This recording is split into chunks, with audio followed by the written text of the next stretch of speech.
Textbook, Something You Forgot Along the Way, Stories of Wisdom and Learning. Today's story is number 8, page 23. Take him the money now. Show appreciation immediately. A very wealthy man who suffered from a hopeless illness began miraculously to improve. When he was nearly well, he summoned his steward and ordered him to take $10,000 to the physician with his deepest thanks. The steward protested, "Why now, sir? Why not wait until you have made a full recovery?" "No, I want it done right now. When I was in despair of my life, I thought with all my heart that if only he cured me, I would gladly give him all I owned. Then, once the crisis was over, I changed my mind. Nobody does a foolish thing like that, I told myself. First, I decided half would be plenty, then a third. My attachment to my possessions grew and grew. It's a physician's job to heal the sick, I thought. Nothing extraordinary about that. People die all the time anyway, despite receiving the best of care. So if I do get well, who could say it was his doing? It began to seem that making some outsized gift to him would only make me look ridiculous. If I wait till I'm fully recovered, I'll end up refusing to pay him a red cent. I'm likely to let my bill go unpaid until he insists, just so I can squeeze out all the interest possible. I don't want to turn into such an ingrate. Even though I'm still bedridden, take him the money now. When we ask someone for a job or another favor, we are generous with smiles and flattery. We are positive at the time that we'll never forget how much we owe him or her.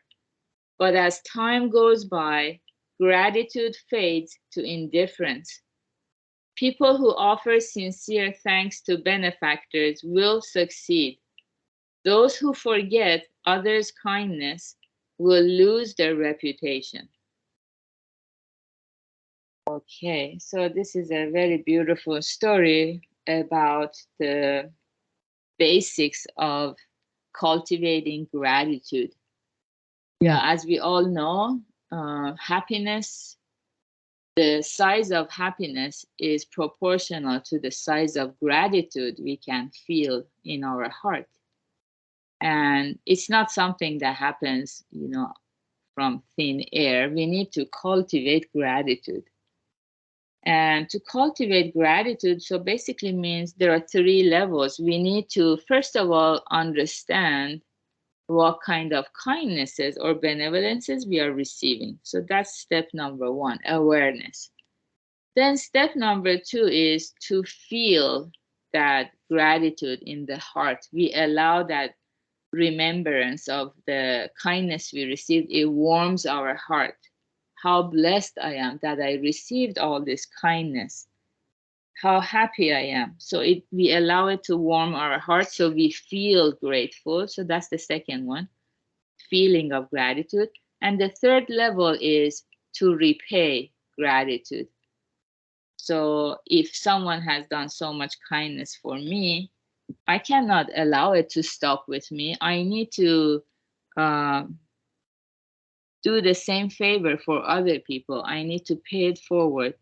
And also, I need to pay back to the benevolent person who has been so kind to me. So I need to show my gratitude. So that's how gratitude gets cultivated. That means it becomes stronger and stronger in the person who is doing these practices, trying to raise their awareness of what kind of kindnesses they've received. They feel gratitude and they repay the benevolent person. So in this story, I think we all have been in this position when we suffer from a hopeless illness. And especially if we feel that we might die, in that moment, we are willing to give all we have, because it's kind of worthless to possess anything if we are not going to be in this world. So I think this is a very common way of thinking. So we are willing to give all we have just to return our health back to its previous state, just to regain our health. We will do anything. So that's the thought that that the patient had. But little by little, it's like, the deliberating mind, the unwholesome mind and attitude comes in to reduce our own feelings of guilt or feelings of that we owe the doctor. So we're like, oh, that's only his job. And, who can say it was the doctor's job? Your body has natural healing power. So the illness might have just gone away on its own. So that's basically the monkey mind, that if we allow it, it just, it takes over. That's what people talk about, the garbage, up there in their headspace. So it's all when we take the action and be proactive and give to others and pay forward and repay our gratitude, then the whole narrative changes and it all becomes about the joy we feel in the heart and works of gratitude. So that's the beauty of changing that narrative from negative to positive. So good job, everyone, for being here, doing this work together.